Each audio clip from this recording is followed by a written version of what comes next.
আসসালামু আলাইকুম। আমি আজকে কুরকুরে ক্রিসপি ফ্রেঞ্চ ফ্রাইস বানাবো। সেটা খুব সহজ পদ্ধতিতে আপনারাও বানিয়ে নিতে পারবেন। আশা করি আপনাদের ভালো লাগবে। ভিডিওটি প্রথম থেকে শেষ অবধি দেখবেন। এখানে আমি 4টা আলু ভালোভাবে ধুয়ে ও ছিলে এইভাবে লম্বা লম্বা কেটে নিয়েছি। এরপর একটি পাত্রে গরম পানি বসিয়ে গরম করে নিব। জল ফুটন্ত অবস্থায় আমি 1/2 চামচ পরিমাণ দিয়ে দিলাম লবণ। এরপর দিয়ে দিলাম কেটে রাখা আলুগুলো।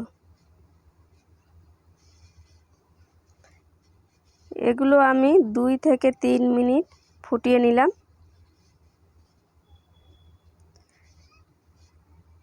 দুই থেকে 3 মিনিট পর এভাবে আলুগুলোকে ছেঁকে নিলাম।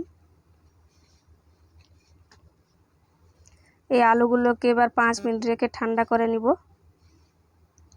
আলুগুলো ঠান্ডা হয়ে গেলে এর মধ্যে দিয়ে দিলাম কর্নফ্লাওয়ার দিয়ে ভালোভাবে মেখে নিলাম। আপনাদের যাদের কাছে কর্নফ্লাওয়ার নেই তারা ময়দা ব্যবহার করতে পারেন। আর এই মাখার কাজটা আমি বরাবরই ছাঁকনিতে করে থাকি। এরপর চুলায় কড়াই বসিয়ে তেল দিয়ে দিলাম।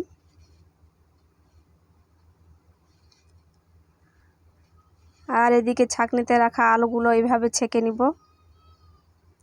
তাহলে উপরন্ত যে কর্নফ্লাওয়ার সেটা এইভাবে আলাদা হয়ে যায়।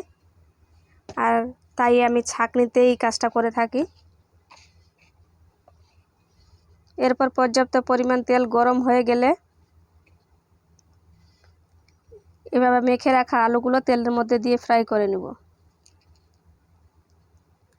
আর এই আলুগুলো ফ্রাই করার সময় চুলার আঁচটা তেজ রাখবেন, তাহলে এটা মুচমুচে হয়।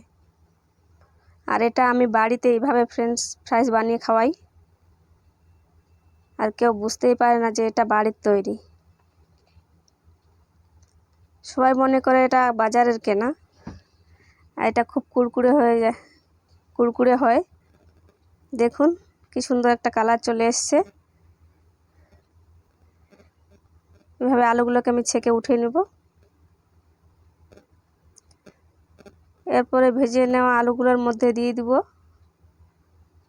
লাল ঝালের গুঁড়ো,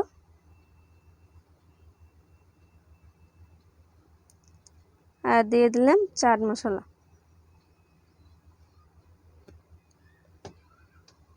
বাচ্চাকে খাওয়ালে লাল ঝাল দিবেন না, শুধু চাট মশলা দিলেই হবে। এটা বড়দের জন্য চটপটা। দেখুন একটু ঠান্ডা হয়ে গেলে আমি হাত দিয়ে এভাবে মেখে নিচ্ছি। এটা খেতে খুব সুন্দর হয়। আপনাদের বাইরে থেকে কিনে খাওয়ানোর প্রয়োজন হবে না বাচ্চাদের। খোদা হাফেজ, ভালো থাকবে।